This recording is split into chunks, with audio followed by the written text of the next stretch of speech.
Hello, welcome. My name is San. This is a reading today for Libra.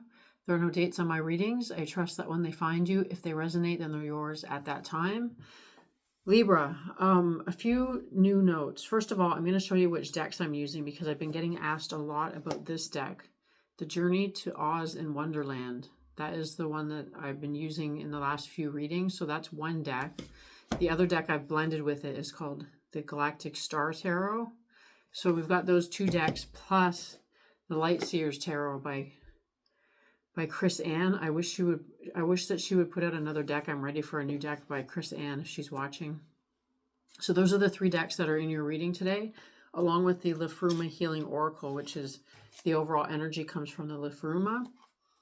And that's by Rustling Around, the tarot reader Rustling Around. Okay, the other new thing is that I am now on Patreon. I still have my website, but I think I'm actually going to be phasing that out or not posting there as often because Patreon is just so streamlined, easy to use, and I don't have to know anything about the tech. It's all there. So, and actually I've made the price on Patreon cheaper than my website. So if anybody wants to check out the extendeds, there is a monthly subscription for $50, or you can get individual readings for $9. So I think they're $10 on my website. So Patreon is a better deal all around. So I'm going to try to encourage everyone to move over to Patreon if you are watching the extendeds. And if you're not, come on to Patreon anyway, because I think I'm going to be doing some bonus stuff over there. For the members, I'm going to be doing a live or an extra reading or two every month. And I don't know. I don't know what else I'm going to do. I'll probably do some stuff for free members as well. Okay, so Libra, I'm doing your reading with the three decks that I mentioned. And I can't remember what I usually say there, so I'm just going to go ahead and split the deck. Oh, we got the Moon card. The Moon card is Howling at the Moon. I've never said that before. Maybe it's a tribute to Ozzy, who just passed a couple of months ago. Howling at the... Isn't that his song, Howl at the Moon? Maybe it's not. Maybe that's The Who? But it made me think of Ozzy Osbourne for some reason. I don't know if that's a reference for somebody, but the moon comes up with so many different meanings. There's the dark side of the moon. Maybe that's Ozzy. Maybe that's Black Sabbath. I don't know. I don't know my 70s rock very well. So Howl at the Moon, the dark side of the moon, Led Zeppelin maybe? It's all my mom's music, right? But how it's coming through today is, of course, strong intuition, but it's talking about somebody at a distance, which is playing off of the Virgo reading that I just did. The last reading I just did was talking about somebody you haven't seen in a while. That's the biggest main influence here with this Moon card today. And the bottom of the deck is Justice. This is an interesting Justice card. It's from the Oz in Wonderland deck. It's somebody who, well, it's Libra. It's fascinating because I had an appointment with a lawyer today, and I was telling my friend who is a Libra that Libra energy has been everywhere. Today particularly, but for a couple of days now, Libra energy has been everywhere. So the justice is everywhere. So there's justice in some sort of, what I want to say is matter of the heart. There's justice in a matter of the heart, and then underneath those two cards are the Tower and the Eight of Wands.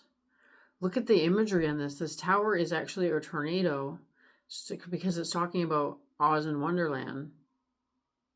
Well, Oz particularly, but the Eight of Wands is looking like a tornado energy to me too. It's almost as like looking into the tornado from above. So that's the fascinating thing. It's essentially it's the anti-tower, and then underneath that is the Four of Cups and the Lovers. Four of Cups, not the Four of Wands. So it's talking about the lovers at a distance. Okay, I have to stop pulling all of those cards. But they're so fast. Like, look at the imagery of this. This is what I wish my room looked like. I love everything that's iridescent and glow in the dark. And I need an alien space sticker for my laptop. A glow in the dark alien space sticker. Okay, so the anti-tower, if you haven't seen me talk about the anti-tower in a couple of readings recently, it's talking about the tower that's not a tower. It's a tower that looks and feels like an approaching tower or an approaching storm, but when it actually arrives, it's other than that. In fact, it's almost the opposite of that. So this this reading is just picking up on the thread that has been through all of the readings, as is generally the case. So picking up from the Virgo reading right into the Libra reading, something about justice at a distance. Justice at a distance. I'm not sure what that means. It's kind of like justice about something that is in separation or distant from each other. The reason I say that is because these two creatures are on opposite the ocean from each other, or a large body of water, or a large landmass, but they can look up and see the same moon at the same time. So they're not so far apart that they're the opposite. They're not so far apart that they're the opposite. What does that mean? Because it's something like this. I have friends in Australia, friends in Hawaii, friends in Europe. The friends in Europe are only 5 hours different from me. So even though there's time difference, it's not as exaggerated as, say, my friends in Australia or New Zealand, or even going south and into Brazil, where Mariana is. We're 1 hour different, but the weather is so different that it's not a disconnect. It's just remembering that they're opposite. They're the opposite hemisphere, the opposite side of the globe. But this isn't. This is talking about somebody who's not so far away to be opposite. It's like that 5 hour time difference between New York and London, England. It's only 5 hours instead of 12 hours or 17 hours, for example. Okay, 6 minutes in, let's pull the Lafruma Healing Oracle for the overall energy. For Libra, Libra at a distance, the King of Hearts.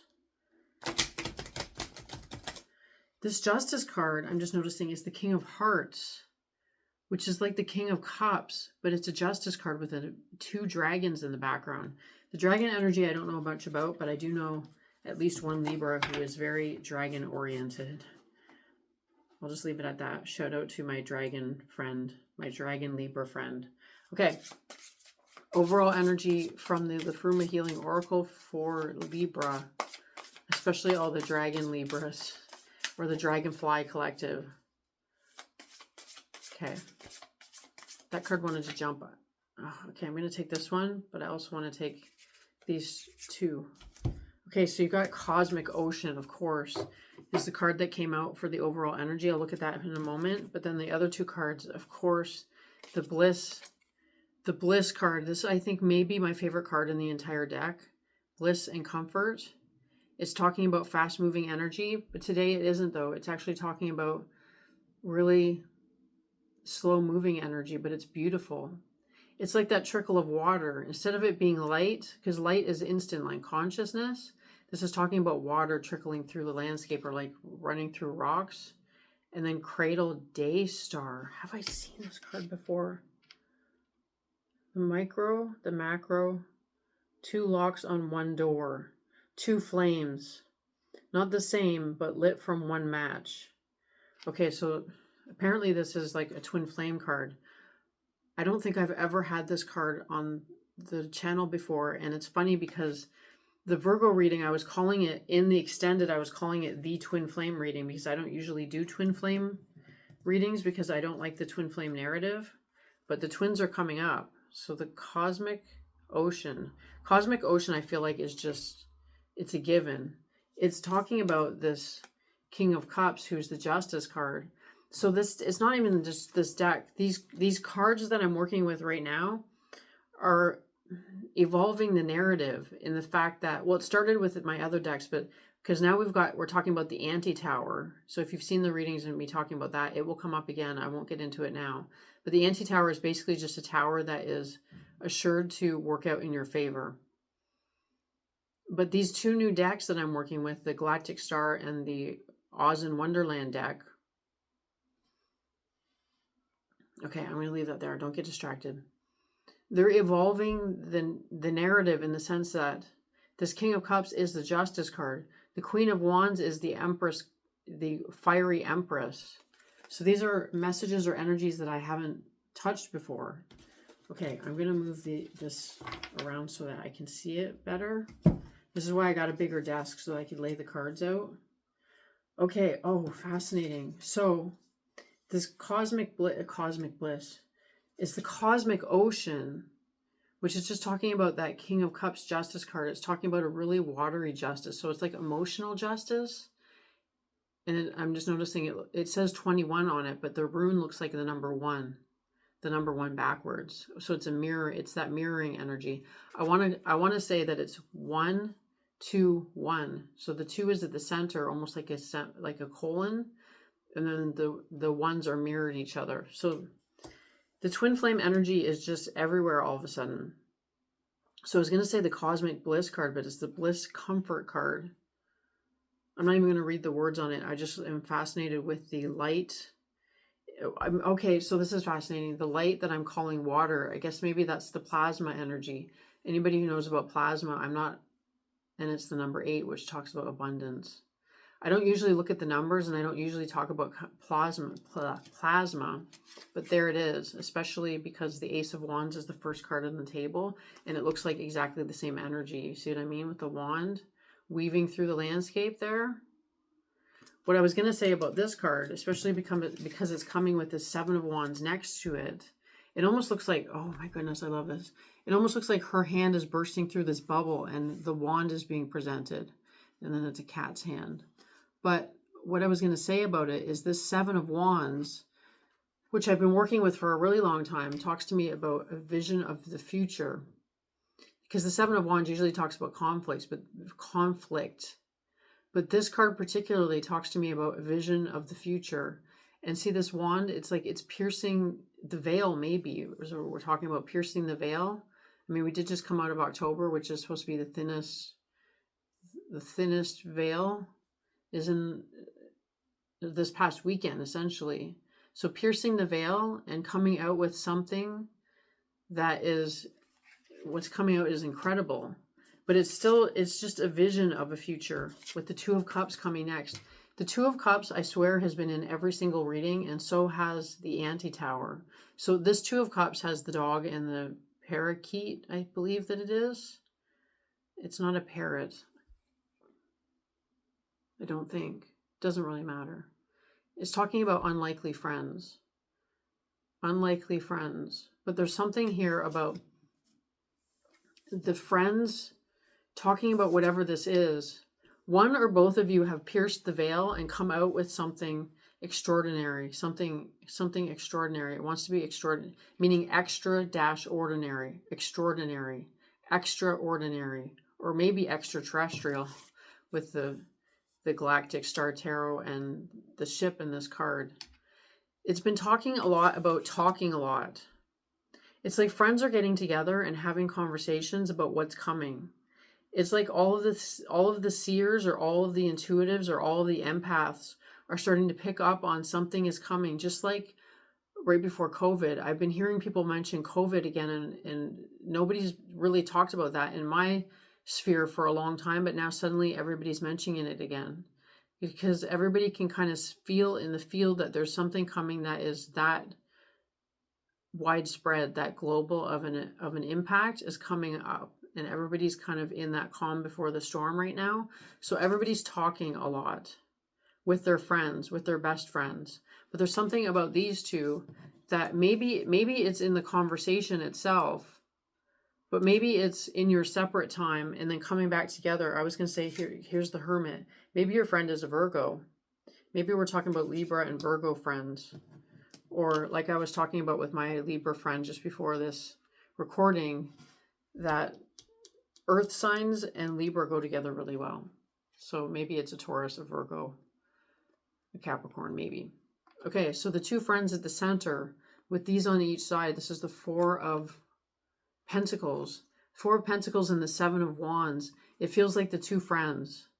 And it seems like when you are separate, you have your own intuitive experiences or your own messages or your own connection with spirit, and then you get together and you talk about it.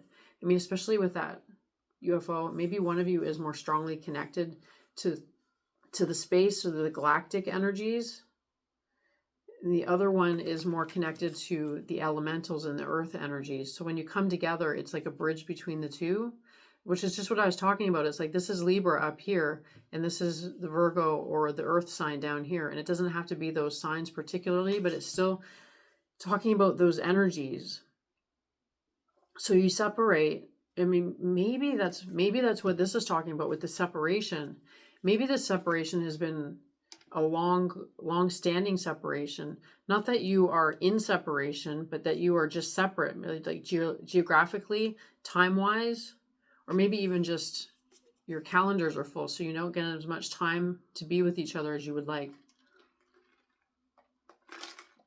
For example, I apologize for drinking, but I'm trying not to cough. And then here comes the King of Cups. So you've got the King of Cups twice. Was the King of Hearts and the King of Cups. I almost feel like the King of Hearts is a higher energy than the King of Cups because he is justice, but he's also heart and not just water. But put these two together and that's where you get that plasma being or plasma energy. Oh, but this is fascinating. There's definitely something incredibly significant about this Two of Cups. It feels like there is one particular confidant, one particular friend that you talk to, one particular friend that you maybe tell things to that you don't tell all your other friends. Because I feel like being Libra, you likely have a lot of friends or a big social circle, but you have one in particular that is the one. It's not your person as in your twin, it's your person as in they're the person that you tell everything to. You would talk to them about your love relationships, but they're not the love relationship, they're the best friend. So we're talking about your best friend, and there's something really significant about the balance that brings. Because we're talking about Libra and the scales of justice being completely in balance right now, and it's like it's this. Well, okay, but this is fascinating though. So there's a third here.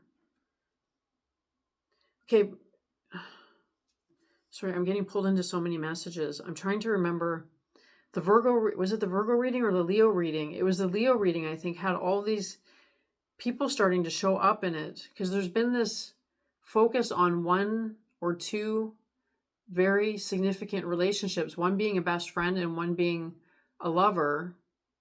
The lover feels like they're at a distance for many of us, especially if you're a twin.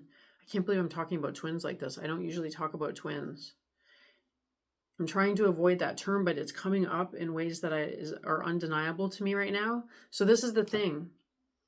Perhaps the reason why I have not resonated with the twin flame narrative is because it was out of alignment, but perhaps now it's coming into alignment so that people like me who have been resistant to that twin flame narrative, maybe it's time for us to start talking about it, which is interesting because I think that's what I was saying in the Taurus reading, that there's something that I'm reluctant to talk about, but maybe it's time to start talking about it because I'm talking about myself as a Taurus and any other Tauruses that may be watching.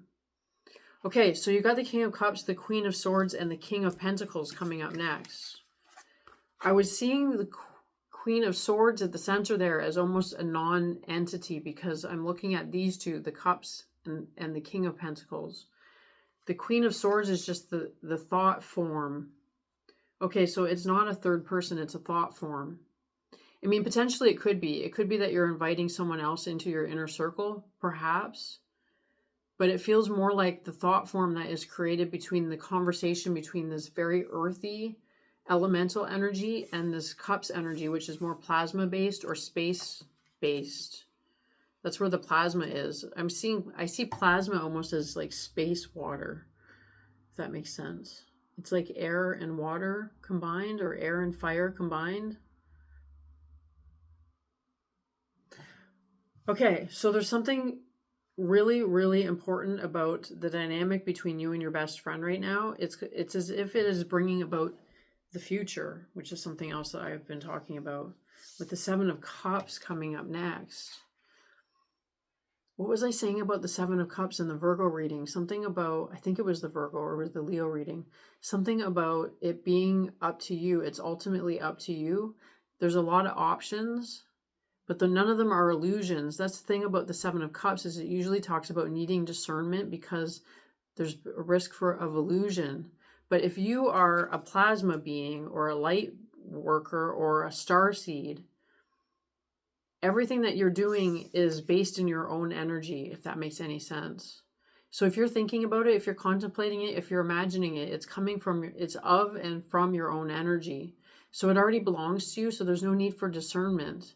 But with the Queen of Wands coming up next, there is a message, the Knight of Swords and the Queen of Wands. There is a message here about, it's kind of a precaution. It's a precaution maybe, or a warning, or a tough love message here about don't be too cocky. Don't be too cocky with the fact that it is all of your own energy.